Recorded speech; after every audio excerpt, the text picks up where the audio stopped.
We drink tequila. We talk. Welcome to Team Tequila Talks. Cheers. This is a very tumultuous episode. Technologically speaking, that is. Whoa. For Team Tequila Talks, everybody, welcome to Team Tequila Talks. You have your host, Sheri, on the... Man, today... She called me heroin. You call me heroin right now?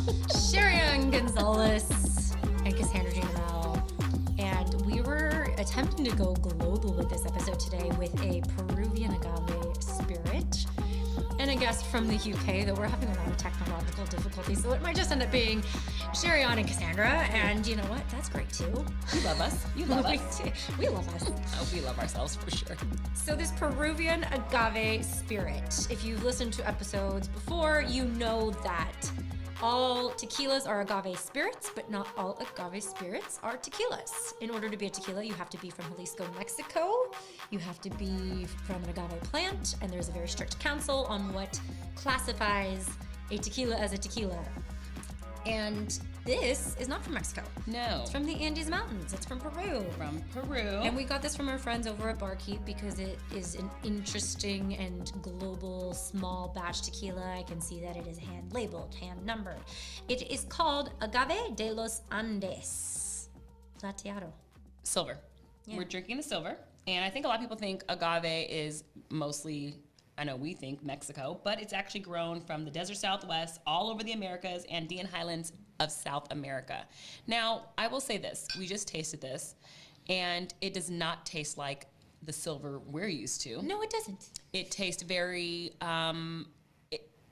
it tastes very thin, I will say, and a little ethanol, which I'm assuming the reason why they have that there is because maybe their cuisine in Peru is very acidic. So sometimes, like when you're dealing with like foods in South America versus foods in North America, you know, there are different types of flavors involved. So I'm assuming it tastes different because maybe the foods over there probably have more acid in them. It might be more complementary to that local style of distilling spirits. Tasting notes. You know what? Look, we're used to tequila from Mexico. So I think we like the volcanic rock. I think we like the volcanic rock. I think that's what we're missing here. It doesn't taste as smooth or as clean. No. It's almost like you can kind of taste the processing of it. And we're sitting here sipping on this. I don't think we were prepared for making a cocktail out of it. Yes. And so we're learning through trial and error here. So I've added a squeeze of blood orange and a squeeze of lime to cut that flavor, and now salt. A little bit of citrus. Yes. So I don't dislike it. I just think we're a little snobby over here. I also think that this is probably, I know that there's a lot of pisco sours in Peru, and I feel like this is probably a mixing tequila as opposed to a sipping tequila. I mean, usually we mix a lot of our silver tequilas and we sip on our añejos and our reposados usually. And so this might be more for mixing. I'm going to read these notes right here, and then we're going to attempt to welcome our global guest. Yeah. So the bottle, the notes that they say are, it is a fresh, seductive scent nuanced by Andean flavors, tropical fruits, berries, peach pits, and herbs with ripe fruit aroma on the finish. So this is saying seductive scent. This is specifically saying scent, not flavor. So I'm kind of wondering if there's a different tasting process in that culture. I would believe so. I mean, it's done in the fashion. They use copper pots. I mean, everything, the process that I looked at is the exact same. So I'm going to say this is their soil and their terroir, however you say it. It's basically how it grows, how the soil is, and the flavor it provides. I'm going to say it's just very different. Well, and we're used to a lot of our tequilas coming from that volcanic ash, that volcanic soil, and that is pretty unique to Jalisco, kind of what makes it a tequila, especially on the mezcal front with that smokiness. So there's different land, different climate, and I don't know. It just seems like it should be mixed with something to me. Yes, and these are wild agave plants, so I think maybe that too may have something to do with and it. It's not blue agave. It's not blue agave, which we are very used to here. So that could be the thing that we're missing. It's not like we don't like it, but I would definitely put this and mix it for sure. Well, let's see if we have Kaylee. Let's see if we have our guest. We got you. Yes. Is that it? Yeah. Holy Hallelujah. smokes. Thank you so much We for have that. had the roughest technological morning, followed by, I gotta say, kind of a rough tequila. A rough tequila. It's not the smoothest. It's not the smoothest. It's not even a tequila. It's an agave spirit. So welcome, Kaylee. Thank you for bearing with us. We had ended up having to Thank you for switch having me. softwares and hardwares, and we had mics falling over on us. And I don't know if Mercury is in retrograde. Oh my God, retrograde. Yeah, and if it's like Saturn up Mars's ass, or I don't know what the hell is happening. But we've had to go today. We have had and to that's go. also why we usually drink tequila on this show, is to deal with all of that stuff. So cheers to that. We're gonna do another cheers.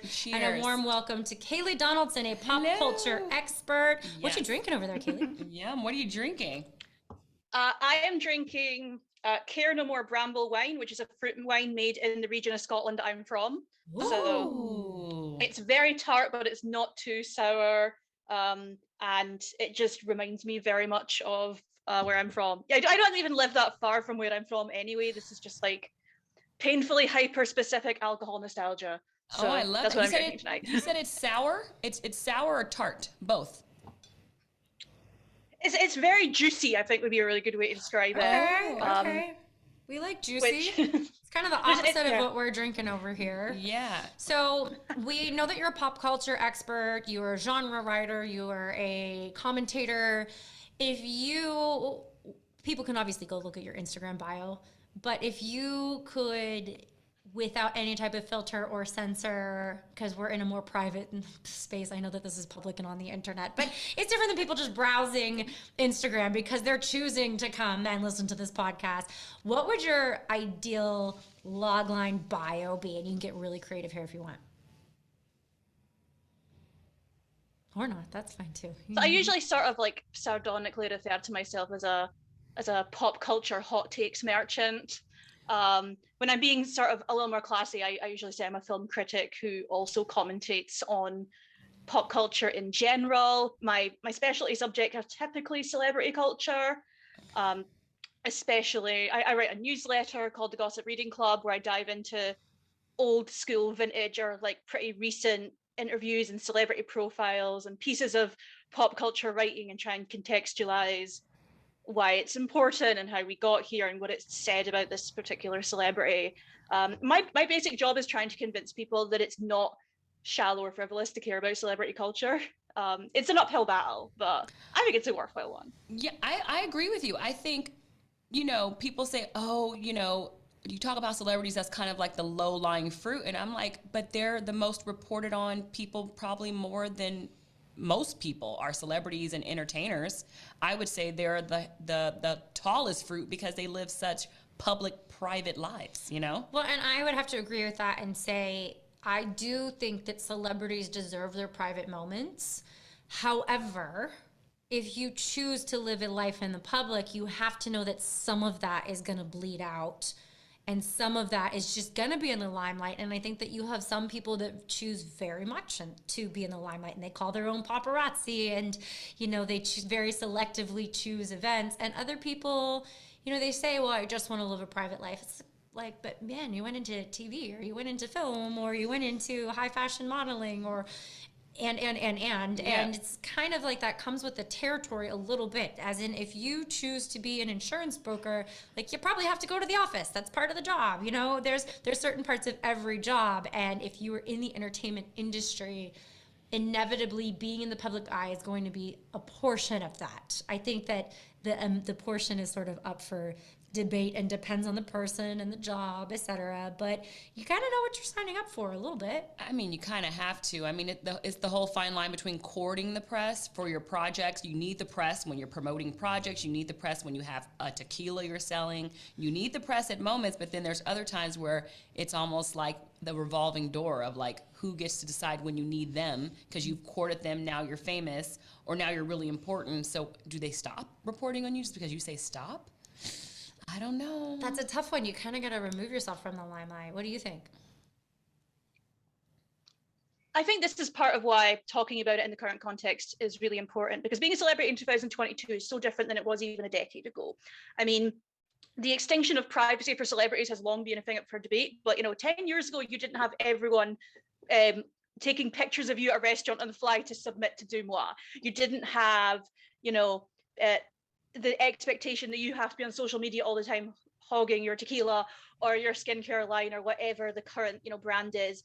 There's more of an expectation of, I think, celebrities being a brand nowadays than you used to have, but also the definition of celebrities kind of changed. We've always had the famous for being famous people. We've always had the it girls. Those people have always existed, but now I think the line between kind of quote unquote normal and celebrity is so thin, because you can get famous so quickly and for basically anything now. I try and keep up to date with a lot of this for my job, and I can't do TikTok celebrities. They make me feel 145. Like, that's a whole ecosystem. And then there's, the various kinds of reality TV stars. I have friends who are obsessed with the Bravo crew. I couldn't tell you the first thing about them. And then there's Sure could. I can't either. So I think that's what makes it so different, is navigating that particular ecosystem has gotten more difficult. So I think that you see a difference between what used to be like an A-list megastar today versus what it was about 20 years ago. It used to be the expectation you would tell everyone about your love life for Vanity Fair, and you would sell pictures of your baby to People magazine and things. And now some of the biggest actors and musicians on the planet don't do that kind of stuff. They're very private in interviews. They don't reveal pictures or even the names of their children, which would have been unthinkable. And think of that. I always point to, there's a period between about 2005 and 2007 where Shiloh, Jolie Pitt, Sean Preston Federline, Gwen Stefani's first kid, and just this whole bubble of Suri Cruise, this whole bubble of very famous offspring were born, and you saw the celebrity baby industrial complex come to a climax. That doesn't really exist anymore. No one is paying $15 million for pictures of babies like they did with the Brangelina twins. I feel like that was also the Tom Kitten. That was around the same time. Oh, yeah. And I remember that was, I feel like that really kicked it off, because I remember seeing that scrolling log line at the bottom of something my friend had on TV. And it was a 24-hour ticker on when her baby was born. Update, Katie Holmes is 7 hours into labor. It's like, right. Whoa, that seems like a gross overstep to something that's quite intimate. Right. But and it was such a, when they finally revealed Suri Cruise to the world, they kind of kept her away for 7 months, and there were huge conspiracies surrounding it. Like, there was this weird kind of narrative around it. And then I actually wrote an edition of my newsletter on this, the Vanity Fair cover piece with all the Annie Leibovitz pictures and this beautiful baby with more hair than any adult ever alive.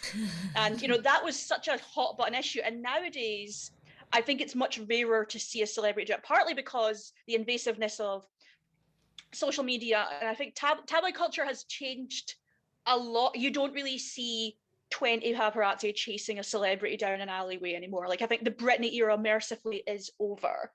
But there is still a price on the head of getting the first pictures of a celebrity kid. I remember when Joaquin Phoenix and Rooney Mara, it was announced, it sort of accidentally revealed they'd had a kid.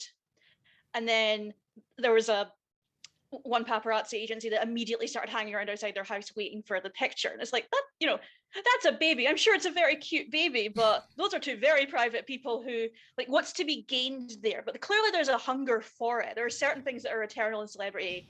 Marriages, divorces, and babies are kind of it. That will always sell a certain level of, I say cultural cachet because I think tabloid journalism and the People magazines and stuff, I think that ecosystem isn't as valuable as it used to be, but there's still money to be made on that. Well, yeah, I think, when I think about the UK and the tabloids and the press out there, it's very different. Then I feel like there's a different culture when you're in London and you pick up, wherever you are, or you go to the dailymail.com or wherever, and you're just like, it's a whole different ball game. And I feel like out here, it is pretty much divorces. Like, who's on the rocks? Like, if I go to the grocery store, it's like they're on the rocks, or they're splitting up, or baby's coming, or, it's pretty much more intimate and personal. And when I go over to the UK, sometimes it's pretty specific. As in what people are working on, you think? Or I guess you look at something like the Daily Mail website, which I believe is the most viewed news website in the world, which is so upsetting. And they have perfected the SEO clickbait formula. So that's why you see headlines where it's like, long-legged Sophie Turner, age 25, is seen crossing the street ... as rumors swirl that she will star in X director's project or something. Like, it's like 35-word headlines that appear very quickly on Google, and there's nothing really interesting covering it. I mean, I almost have a scrap of sympathy for the writers who work for that site, because you see what they have to write. It's like, how can I spin 18 paragraphs out of a woman walking down the street in leggings? And you see things like, the tall, svelte redhead was seen wearing leggings, which retail for X amount of dollars at this shop. And then you have a detail about designer. It's all so pointless. Right. It is a kind of, and that has absolutely nothing to do with, I think, any real kind of conversation about celebrity. That is pure, that's capitalism, to put it bluntly. That's really what it is. And it must be weird to be part of that, because especially in the UK, where the tabloids are horrendous. I think we still have a lot of that culture. We were supposed to clamp down on it after the phone hacking scandal happened. They didn't even bother. And then everything that happened to poor Meghan Markle, which, I think for many Americans, she's with us now. She's over in our end of the world. Culture. Yeah. Yeah, and we're still stuck with noted accused pedophile Prince Andrew. Well, on that note, we as Americans, I think, with you having Hollywood and New York City, and there's obviously a massive film, television, modeling, fashion, entertainment industry outside of the US. However, it does seem like the US, if you had to pick a capital, would probably be it. And that kind of goes to my point where we in the US can be a little, I don't want to say egocentric, but I think that we think everything revolves around us, that's especially for sure. in the entertainment industry. It's not that we are blind to what's happening outside of the US, but I'm curious to know, you living in the UK and this being your industry and reporting on this industry from a global perspective, or at least a European perspective, what do you find?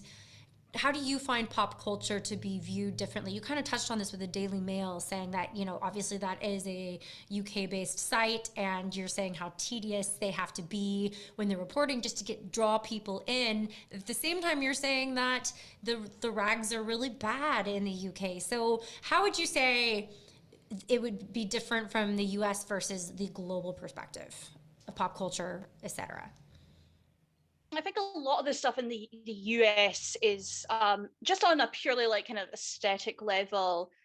American celebrity tends to be focused on something much more glamorous. I mean, if you look at the British tabloids, for instance, and there's or the British celebrity magazines, and there's nowhere near as many of them as there used to be.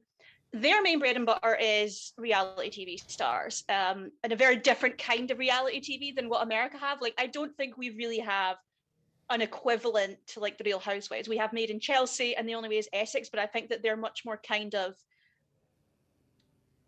I don't know, there's less of a glitz around them. I think that there's more of a self-aware camp almost to American reality TV that British doesn't have. The British one tends to be, I would argue, much more cruel.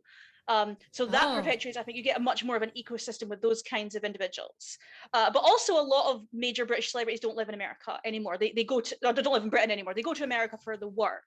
And frankly, probably to live in the gated communities, because I don't really think we have anything like that in the major cities here. Certainly not in London, definitely not anywhere in Scotland, unless you live in a literal castle. There's actually a lot of castles you probably could buy in Scotland. They're constantly up for sale, but most people aren't doing that. Sure. We're gonna go half on a castle. We'll see you over there. We want to buy a castle. Wait, so they did have the Real Housewives of London.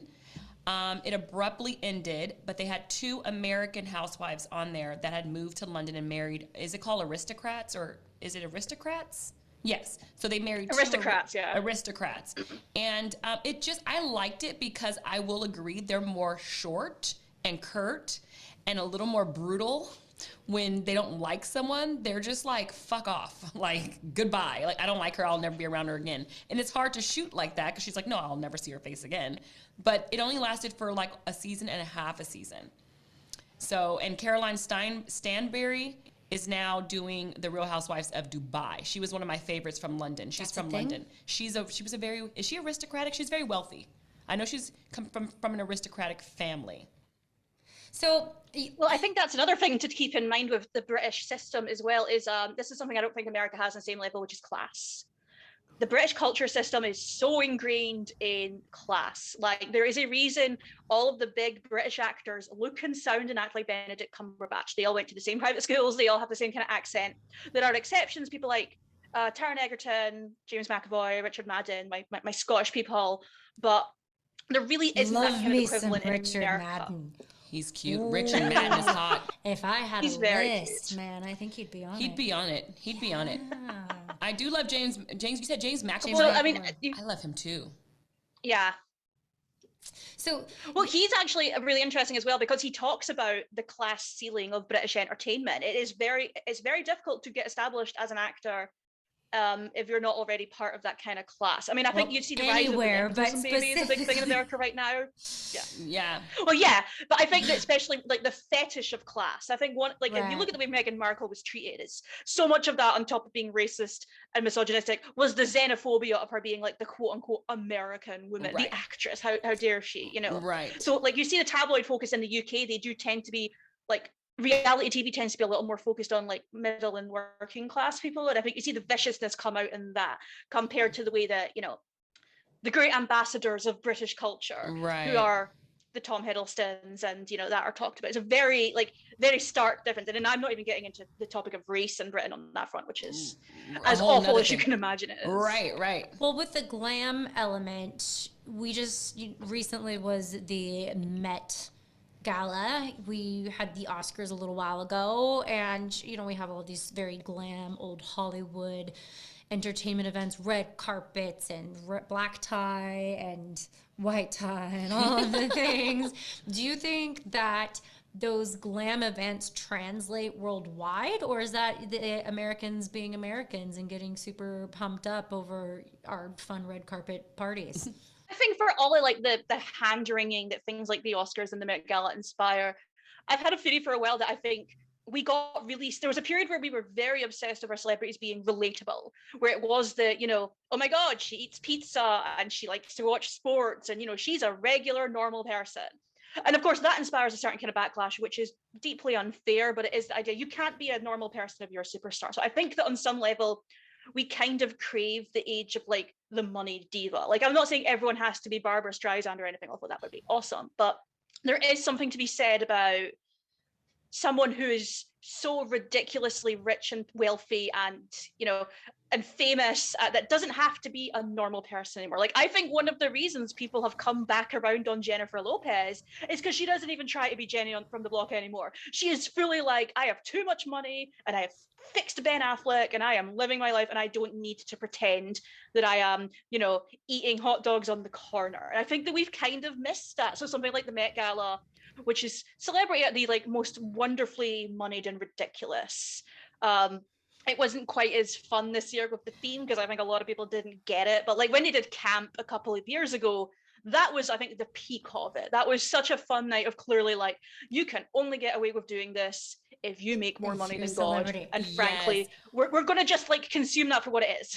Right. And I think watching it, and I was, you know, obviously waiting for the red carpet, I think what was pointed out to me, I was just like, where is the style stars? They didn't have Rihanna.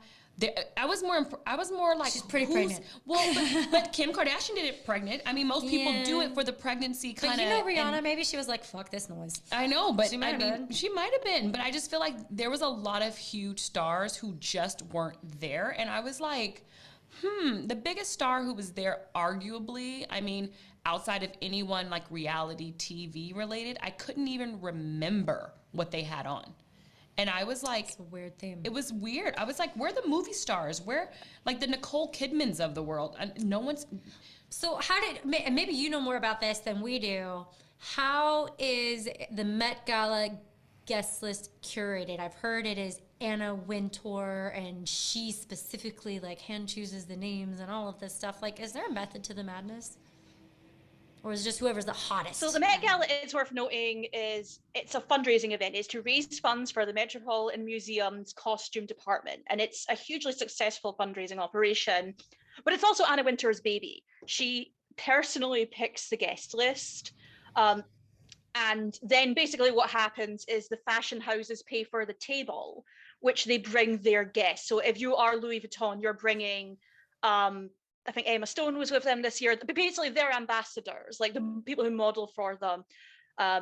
And then they are dressed exclusively in that label. So when you kind of like, why is she not on theme? It's like, because that's the dress that she was given by the designer, basically. And those tables are, I think, about 6 figures. Yeah. Like they pay a lot of money for this. Mm-hmm. But there's favoritism obviously going on. Like if you're paying X amount of dollars a year to advertise in Vogue, you're getting a nice table at the Met Gala. So a lot of that is based on, who's kind of in. So you did see a lot of the influencers this year, like Emma Chamberlain was one of the red carpet people. Then you saw like a couple other people who I don't know because I'm old now, but there was a weird kind of lack of, I would say, the megastar glam. And I think obviously we missed Rihanna, we missed Zendaya.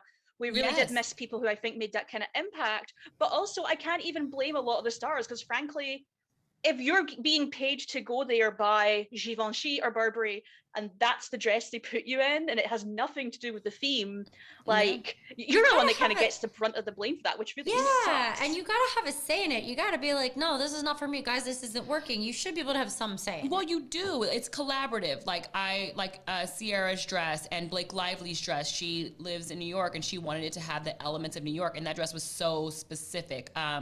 Kerry Washington's dress. I mean, they do get to collaborate, but ultimately, I think, do you tell Donatella Versace? No, I really don't like that for me. Like, at the end of the day, that's true. You're wearing a museum piece, right? I mean, Kim Kardashian got to wear Marilyn Monroe's, slutty happy birthday song dress. I mean... That's cool, though. That's very cool. Who owns that dress? Do we know? Ripley's. The museum. Oh, yes. They loaned it to her. Did the designer? It was the most expensive dress ever sold at auction, I think. They paid about $5 million for $5 million. And I'm in the wrong business. And Ripley's own it, but she went and asked them months prior, and she couldn't zip up the dress, and they said, sorry, this is not going to work. It's too delicate. It was handmade, custom to her body. She wore nothing underneath it. It zipped up. They sewed it and zipped it onto her body, and then Kim lost 16 pounds in 3 weeks. And it still that can't be healthy. No, and it still didn't zip up in the back. That's why she wore the white fur over it the whole time. Wow. And then she stepped out of it. The moment she walked the carpet, she put on a replica because it's so delicate. And the historians of fashion were pissed. I know you can talk about that. Oh, yeah. I mean, I actually just wrote a piece for Pajiba.com talking about the kind of continued exploitation of the image of Marilyn Monroe. The reason Ripley's, believe it or not, have that dress is because when Monroe died, she was single, she didn't have any family, she left everything to her friend and acting mentor Lee Strasberg, who created the Actors Studio. And she left a note basically saying, I would like all of my items to be passed to my family and friends and the people who love me the most. He never did that. He kept a hold of it, but when then he died and his wife sent most of it to auction at Christie's in 1999, which included things like maternity dresses she wore on the time she had miscarriages, and people paid 5-6 figures for it.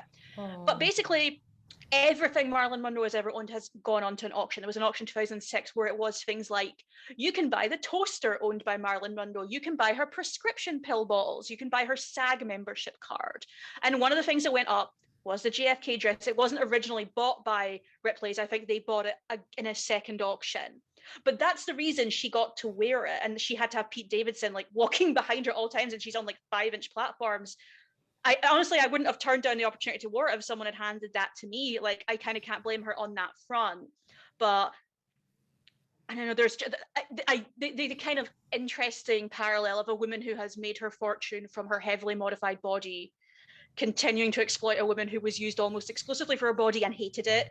I'm a big Monroe fan. Like, as an actress, I think that she's so sinfully underrated, and I have a lot of feelings on that. And that's not even getting into the archival questions. Like, basic human sweat might diminish that garment. So like, she must have been talcum duct. She wouldn't even be allowed to be talcum duct, actually. No, she said she couldn't. The garment. So. Yeah, she said she couldn't even wear her own. She has a specific tanner, and they didn't approve it because it would have transferred. And she's like, I never walked the carpet without my tan. So they had to approve a specific liquid that she put on her skin that wasn't oil-based. I mean, this is my thing. It's like, Kim is like, I did not want to be pale on the carpet. And I'm just like, but Marilyn Monroe was pale, and you're pale too. It's okay. If you don't have the specific tanner for what I you're feel like going she for. also could have gotten the spray that washes off because you take a shower and it comes No, off. they didn't. No? It wasn't No? approved because it transfers still. Well, shout out to the stylists that are working super hard behind the I scenes because mean, holy smokes, that yeah. seems like a process that there was probably meetings and boardrooms and reps and that just seems like a lot. Did you see they gave her a I'm locket? curious as to how much she had to pay for it. I know. Yeah, I saw that. It was. You see She the rented locket? it or she bought it? No, I think she rented. There's no way they'll put that on loan for less than X. But I think, from what I understand, I think she had to make a donation to the charity of Ripley's Choice, which probably means some sort of under the table deal. Yeah, and they gave her a locket of Marilyn's hair that was found like on the dress or something. There was like hair, and they put it all in a thing, and Kim slept with it. This is all very like we talk about celebrity culture. When does it end and begin?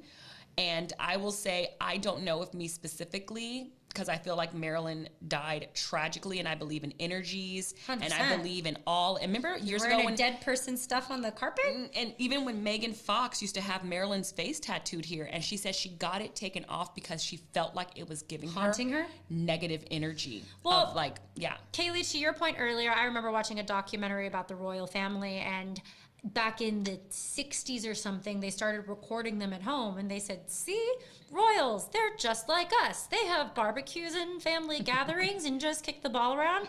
And it actually backfired horrifically because everyone's like, no, hold on. If our taxpayer dollars are basically supporting your lifestyle, we want the glitz and glam. We want the velvet curtain. We want all of the fancy stuff because there's an element of escapism of everyday life. We don't want to be, if you guys are just hanging out in the backyard barbecuing just like us, then where is that money going? Right. I mean, yeah. I mean, that speaks to what Kaylee was saying earlier. People want that glitz. People want that glam. Sure. I get it, that money, that Ferrari. And it's a double-edged sword as well. I think that's the thing, because if you go too much one way, people will be mad at you. The goalposts are always moving in that sense. I mean, you saw the way that, well, I mean, it was because of racism and sexism, but like the way that Meghan Markle having designer dresses that she probably already owned because she was a working actress making 5 figures an episode on a major TV show. Sure. You know, they now live in a beautiful house in California, and that's like, oh, how can they do that? Well, we're living in a cost of living crisis. And then, you know, Kate Middleton goes out wearing the same bland Alexander McQueen dress coat, and it's the, you know, wow, she's just like every other working mother. And you know, I live in Dundee, and St Andrews, the university that Will and Kate went to, is about 25 minutes from where I live, and basically they are still selling the fact that William and Kate went there. That university is almost exclusively populated by wannabe aristocrats and actual aristocrats. Wow. I mean, look, I love royal. I think Americans need a royal family. I truly think we need one, and it would take the heat off of politics, because I think our first family becomes our royal family, which I feel like, no. We need to make a king and queen now, and then we can just follow them around and let the politics, you know? Like, I like parliament. We call that parliament, and then we'd have our royal family, because you can't have the first family be about the... Like an ambassador. Yeah. Like, just same way, maybe we should find a way to take U.S. ambassadors and make it a more public position, not to write off the diplomatic. Yeah, we're sitting here like we got it all figured out. I do. Well, I will say, as someone who has been like very actively against the idea of an unelected monarchy, like I think it is a terrible idea. It's really bad for our country. But like, I think we almost need those kind of figureheads. Like, I think there's a reason people were obsessed with the Kennedys. I think there is a reason that people are obsessed with the Kardashians. Like, there is something about that idea of the gilded, moneyed, generational kind of drama. And money creates drama. We see that there's a reason there's a thing called the Kennedy curse.